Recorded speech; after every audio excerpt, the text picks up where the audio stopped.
This entry was recovered from a warehouse ledger kept by Marlowe Company in the early 20th century.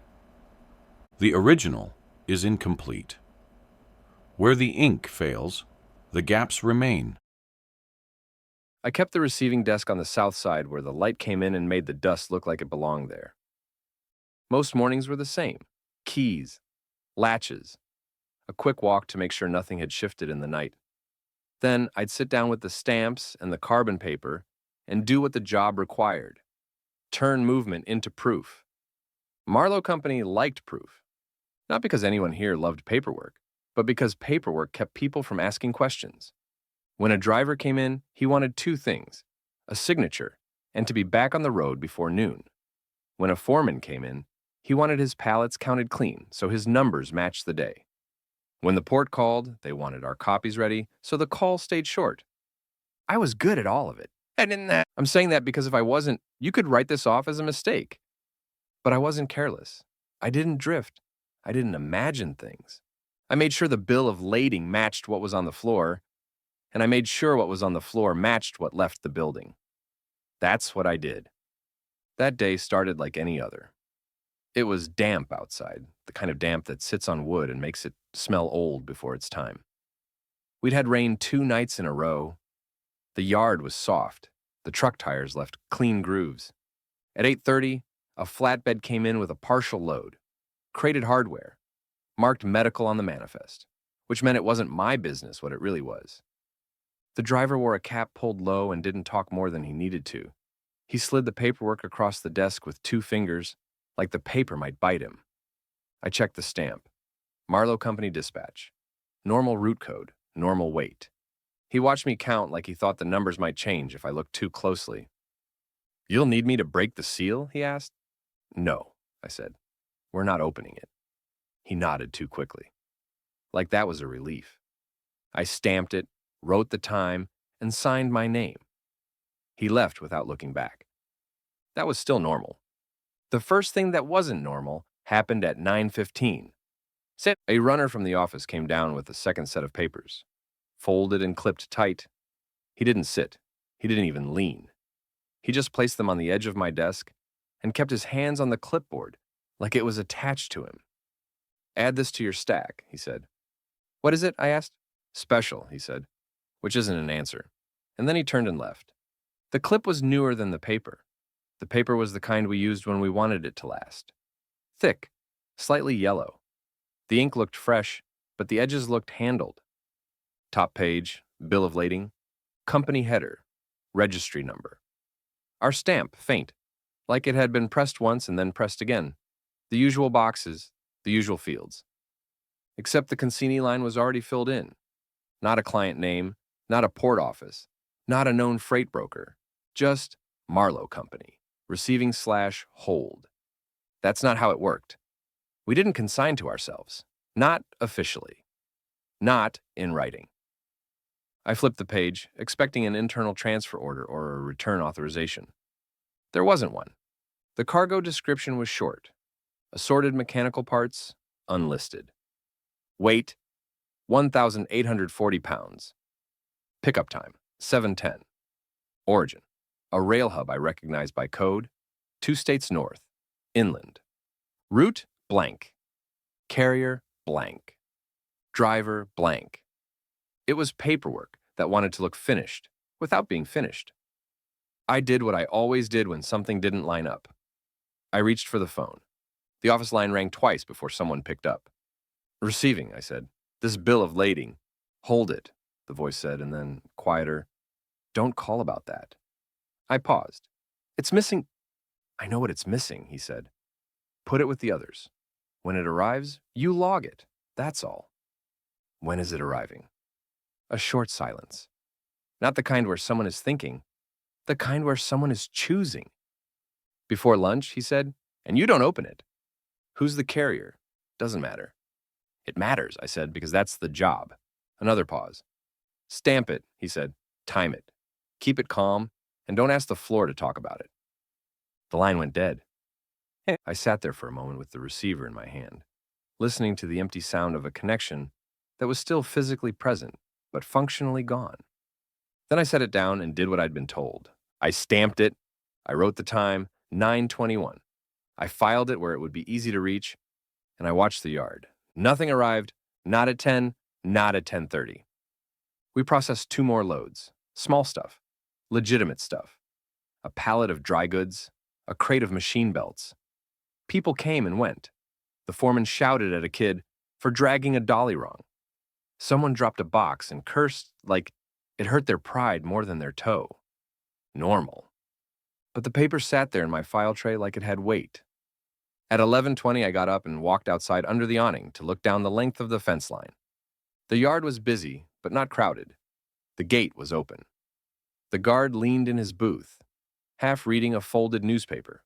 No flatbed, no box truck, no rail cart being shunted in, nothing unusual. I went back inside, sat down, and tried to return to the rhythm. At 11:47, I heard the forklift start and then stop again. A quick stutter like someone had turned the key and immediately thought better of it. I looked up. The foreman was at the warehouse doorway, not moving, his hand still on the metal track where the rolling door slid. He wasn't blocking it. He was just standing there, as if he'd forgotten what he'd come to do. I pushed my chair back and went to him. "What is it?" I asked. He didn't answer right away. His eyes were fixed on a spot in the yard. "There wasn't a truck," he said finally. His voice was low, like he didn't want the building to hear him. "What do you mean?" He pointed with 2 fingers. Out near the loading lines, inside the painted rectangle where we staged incoming freight, there was a crate.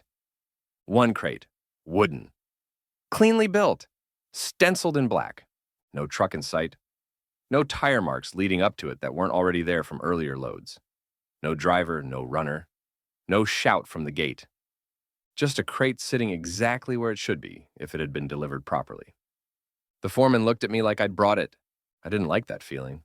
I walked out with him, slow. Not because I was afraid, but because speed makes other people speed up. And that was how accidents happened. As we got closer, the smell hit me first. Not rot, not chemicals. Old metal, faintly oiled. Like a machine that had been shut down and then reopened after years. The stencil on the side read, Marlowe Company, receiving/hold. Same as the paper. Below it, 1,840 pounds. The exact weight. I remember thinking, before anything else, that whoever wrote that had good penmanship for a shipping yard. The foreman circled it once, looking for a way in, a label, a nail gap, a broken board, anything that would tell him this was normal freight dressed up like something else. He found nothing. "Where's the carrier?" he said. The guard at the gate shouted something we couldn't hear. He was pointing down the road. We all turned. No truck. I looked back at the crate as if it might move when we weren't watching. It didn't. "Don't open it," I said, because the instruction was still lodged in my head like a splinter. The foreman looked at me sharply. "Who told you that?" I could have lied. I could have said dispatch. I could have said the office. But the truth came out because it was simpler. "Someone upstairs," I said. He stared at me a second longer than he needed to. Then he exhaled and nodded once, as if he'd just confirmed something he'd suspected for a long time. "All right," he said. "We don't open it." He called for the forklift, but nobody moved. The kid who normally jumped at orders stood with his hands on the controls like the machine had suddenly become unfamiliar. The foreman walked over, put his hand on the forklift's frame, and said, "Bring it in." The kid swallowed, then eased the forks under the crate. It lifted clean, like the weight was evenly balanced, like it had been built for that exact motion.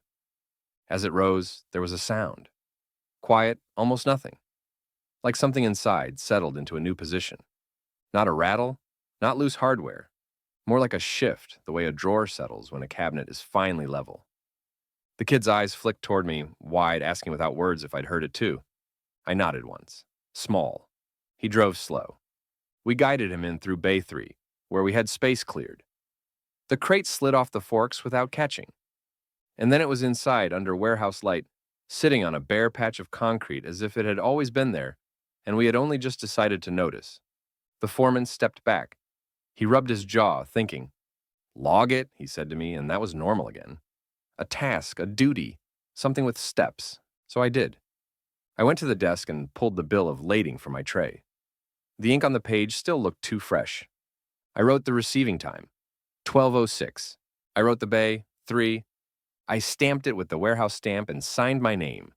Everything matched. That was the part that bothered me most. If the paper had been wrong, I could have blamed the office. If the crate had arrived damaged, I could have blamed the carrier. If the weight had been off, I could have blamed the scale. But it was all correct, perfectly correct, which meant whoever set it in motion knew the outcome ahead of time. The foreman assigned 2 men to move it deeper into storage, away from the bays. They rolled a pallet jack under it. The wheels squealed. The crate didn't. As they pushed, the overhead lights along that aisle flickered once. A small dip like a breath, and then steadied. No one said anything about it. That's another thing I remember clearly. The silence people choose when speaking would make something real. They parked it beside a row of labeled inventory, between rubber seals and boxed fasteners, like it belonged in the same world. The foreman told the floor to return to work. Most of them did, too fast, relieved to have permission to stop looking at it. I sat back down at the receiving desk, but I kept the bill of lading in front of me instead of filing it. Because there was one field I couldn't stop seeing. Route, blank. Carrier, blank. Driver, blank. In our business, that's where the story was supposed to be. How it moved, who touched it, where it passed. And that day, the story had been removed while everything else remained intact. At 2:30, someone from upstairs came down. Not the runner, not a manager I knew. A man in a plain coat with a hat in his hand, as if he'd come in from rain that wasn't falling. He didn't introduce himself.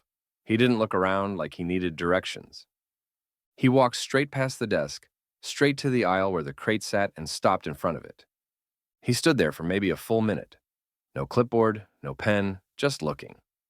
Then he reached into his coat and pulled out a small tag, shipping style, stiff paper, and tied it to the crate's handle with twine. He turned once toward me as if noticing me for the first time. His face was calm, not friendly, not cold, just calm. He gave me a slight nod, the kind that meant, "Thank you for doing your part." Nah. And then he left the way he came, without speaking to anyone, without asking for a signature, without collecting a copy. I watched him cross the yard. The guard didn't stop him. The gate didn't feel like a gate for him. It felt like a suggestion. When he was gone, I stood up and walked to the crate. The tag he'd tied on was blank on the front. On the back, in clean block handwriting, there was a single line. The bill of lading was correct. No date, no initials, no instruction. Just a statement, as if someone needed us to understand that this wasn't an error. It was a procedure. I went back to the desk and sat down with my hands flat on the wood, feeling the vibration of the building, the distant movement of work continuing around something no one wanted to name. Near closing time, I filed the bill of lading in its proper place. And that night, when I locked up, I checked the aisle one last time. The crate was still there. Of course it was. But the strange thing was, this is the last thing I'll tell you. Because it's the last thing I'm sure of. The crate looked older than it had at noon. Not broken, not decayed, just older. As if it had been waiting longer than the day we received it. As if we'd finally caught up to it. No further ledger entries describe the contents of the crate. The warehouse inventory lists it as held, then stops mentioning it entirely.